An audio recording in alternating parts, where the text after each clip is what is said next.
Чаму Лукашенко нечакана аказаўся ў Кітаі? Якія правілы парушыў яго малодшы сын Мікалай і што абяцае высокапастаўлены сілавік у найбліжэйшай будучыні? Вітаем, сябры! Гэта наша Ніва і зараз мы ўсё вам раскажам. У нядзелю Лукашенко экстрана паехаў у Кітай. Ён паляцеў туды проста з Эміратаў, дзе прымаў удзел у кліматычным саміце ў Дубаі. Прычым Лукашенко быў не адзін. З ім паехалі віцэ-прэм'ер Снапкоў і міністр замежных спраў Алейнік, а таксама малодшы сын Мікалай. На сустрэчы з Сі Цзіньпінам Лукашенко традыцыйна пахваліў Кітай і панаракаў на захад. Затым бакі абмяняліся падарункамі. Лукашенко прывёз ювелірныя кампазіцыі, шакалад, беларускія сыры і кілбасы. У адказ Сі падарыў Лукашенку старэйшаму карціну шоўкавай вышыўкі і кошык яблыкаў, а Мікалаю кітайскі спартыўны касцюм. Праўда, тут Коля трохі парушыў правілы дыпламатычнага этыкета. Звярніце ўвагу, што ён нешта жуе падчас дэманстрацыі падарункаў. Пасля Лукашенко разам з сынам наведалі Пекінскі універсітэт. Мікалай Лукашенко, дарэчы, там і так часта бывае, бо вучыцца па сумеснай праграме кітайцаў і БДУ. Пасля бацька і сын Лукашэнкі нават пагулялі ў хакей з універсітэцкай камандай. Але гэта ўсё лірыка. Самае цікавае, чаму Лукашенко прыехаў у Кітай так раптоўна. Загадзя пра гэты візіт нічога не паведамлялася. Пра тую ж паездку на саміт у Дубаі было вядома яшчэ за некалькі дзён. А тут такая падзея. Сустрэча з лідарам адной з наймагутнейшых сусветных дзяржаў і лукашэнкаўская прэс-служба не пахвалілася. Гэта вельмі незвычайна. Ды і сам Лукашенко падзякаваў Сі Цзіньпіну, цытата, за гэтую сустрэчу і аператыўнасць. Так што падобна, візіт не быў запланаваны загадзя, а ўсё вырашалася непасрэдна перад ім. І не Кітай запрашаў беларускую дэлегацыю, а Лукашенко прасіў аўдыенцыі ў Сі. Магчыма, канешне, усё банальна. Проста у Сі Цзіньпіна, умоўна кажучы, намалявалася фортка ў раскладзе. Ну і Лукашенку далі ведаць, тыпу, калі хочаце, прыязджайце. Але аналітык Радыё Свабода Валер Карбалевіч звяртае ўвагу на наступныя моманты. Па-першае, гэта другі за год візіт Лукашэнкі ў Кітай, а раней такога ніколі не здаралася. Па-другое, Лукашенко шмат гаварыў пра кітайскі праект «Адзін пояс, адзін шлях». Гэтаму праекту нават быў прысвечаны адзін з лукашэнкаўскіх падарункаў кітайскаму лідару. Але ж на трэці форум «Адзін пояс, адзін шлях», які праходзіў у кастрычніку, Лукашенко не паехаў. І ўвогуле не было ніякай інфармацыі пра прысутнасць хоць якіх высокіх беларускіх чыноўнікаў на гэтым форуме. Хаця там збіраліся лідары ўсіх краін, якія прэтэндуюць на саюзніцкія ці асаблівыя адносіны з Кітаем. На думку аналітыка, гэта быў красамоўны сігнал, што ў беларуска-кітайскіх адносінах нешта не так. Ды і на нарадзе 27 лістапада Лукашенко згадваў пра пытанні ў адносінах з Кітаем. Паглядзіце самі. Хотел бы, чтобы вы меня проинформировали о ситуации в торгово-экономическом отношении с Китайской Народной Республикой. Очень важная для нас страна, естественно. Очень много вопросов, которые правительство должно было разрулить, если можно так сказать, в отношениях с Китайской Народной Республикой. Что планировали, что сделали, что не сделали. Так што, магчыма, чыноўнікі не справіліся і тыя пытанні засталіся. Цяпер жа Лукашенко паехаў разруліваць гэтыя праблемы асабіста. Міліцыя абяцае новыя гучныя затрыманні і хваліцца ператрусамі. Намеснік міністра Геннадзій Казакевіч у эфіры АНТ пракаментаваў апошнія справы супраць дырэктараў заводаў і координационной рады. Казакевич пообещал, что это еще не конец. Прежде всего мы дойдем до конца и в сфере переработки, и мясопереработки, и молока. То есть будут еще задержания, будут еще возбуждены уголовные дела. Тут нагадаем, что недавно прошли массовые затрыманні по так званой молочной справе. Як мінімум 15 чалавек пакінулі за кратамі. Сярод іх гендырэктар бабушкінай крынкі скітаў і памочнік Лукашэнкі Брыло. Таксама за хабар быў затрыманы гендырэктар бярозаўскага мясакансервнага камбіната Уладзімір Жуковіч. Загаварыў Казакевіч і пра справу супраць координацыйнай рады. Ён пахваліўся, што міліцыя правяла больш за 130 ператрусаў па ўсёй Беларусі, а таксама выпісана 145 накладанняў арышту на маёмасць падазраваных. Тут маюцца на ўвазе дамы, кватэры і машыны, якія заставаліся ў Беларусі. Раней сілавікі ўжо казалі, што па гэтай справе праходзяць падазраванымі больш за 100 чалавек. Тых, каго прызнаюць абвінавачанымі, чакае завочны суд, а затым канфіскацыя арыштаванай маёмасці ў якасці пагашэння шкоды. Трагедыя адбылася ў Гомелі. На заводзе Гомсельмаш работнік скончыў жыццё самагубствам. Мужчыну было ўсяго толькі 30 гадоў. Паведамляюць, што ён проста на працы выкінуўся з вакна. Што стала прычынай гэтага, пакуль высвятляецца. Інфармацыйныя рэсурсы завода і сілавікоў пакуль маўчаць пра здарэнне. Маладая жонка не дала спуску свайму мужу. Цяпер праблемы ў абаіх. Усё адбылося ў Смаргоні. Там 34-гадовы мужчына прыйшоў дадому на падпітку і пачаў абражаць жонку.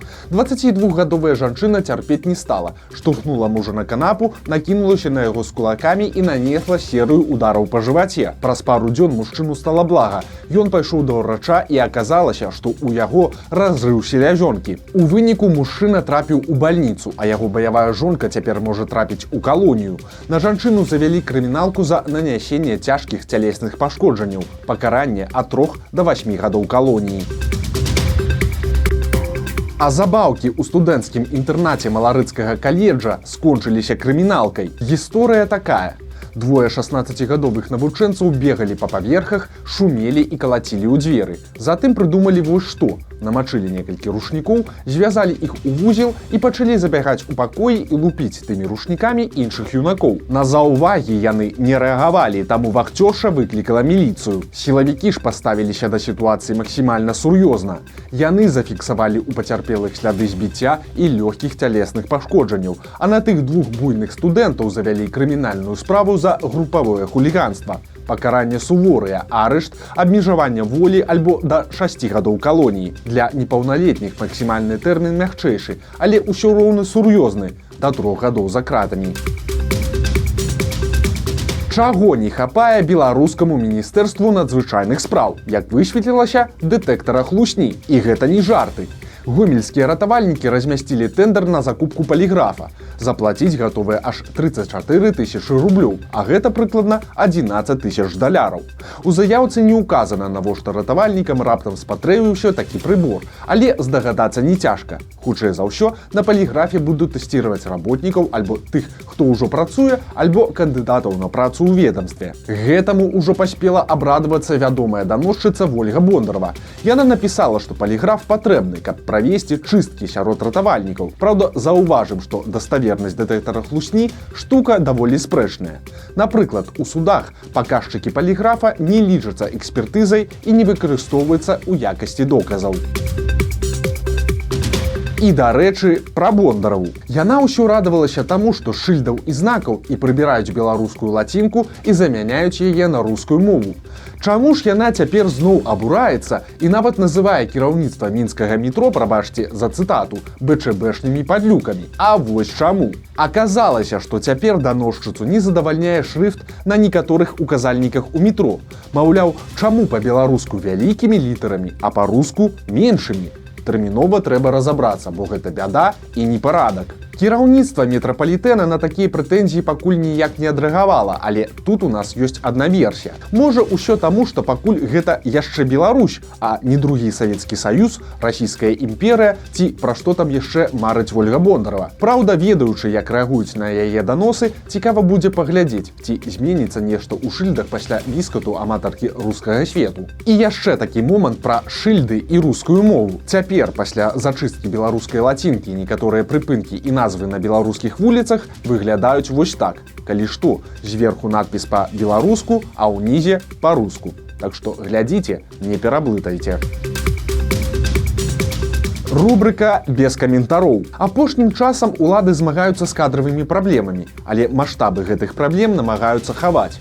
Даходзіць нават да таго, што Белстат засакрэчвае ўсё больш і больш статыстыкі. Але ж наколькі кепска ідуць справы, можна даведацца, проста уважліва паглядзеўшы дзяржаўнае тэлебачанне. Вось кавалачак з рэпартажа віцебскага філіяла БТ. Паслухайце самі. За 9 месяцаў 2023 года колькасць занятых у эканоміцы Віцебскай вобласці скарацілася на 7,5 тысяч чалавек. Прамысловасць адчувае кадравы голад, адзначаецца адток спецыялістаў за межы краіны. Масавая зачыстка адбылася ў Полацку і Наваполацку. Стала вядома, што яшчэ 1 снежня там прайшлі масавыя затрыманні. Схапілі аж 40 чалавек. Як піша выданне «Позірк», шукалі доказы па справе Вольгі Брыцікавай і незалежных прафсаюзаў. Людзям пагражалі звальненнем з працы і крыміналкамі, а жанчын палохалі, што ў іх адбяруць дзяцей. Прыкладна палову затрыманых праз нейкі час адпусцілі. Лёс астатніх цяпер высвятляецца. Тут нагадаем, што ў 2020 годзе Вольга Брыцікава была адным з лідараў незадаволеных работнікаў нафтана. За гэта яе неаднаразова затрымлівалі і каралі суткамі. Сёлета ў жніўні Брыцікаву ў чарговы раз затрымалі, ужо па крымінальнай справе. Цяпер Вольга знаходзіцца ў СІЗА. Яе вінавацяць у закліках да санкцый, пакарання да 12 гадоў калоніі.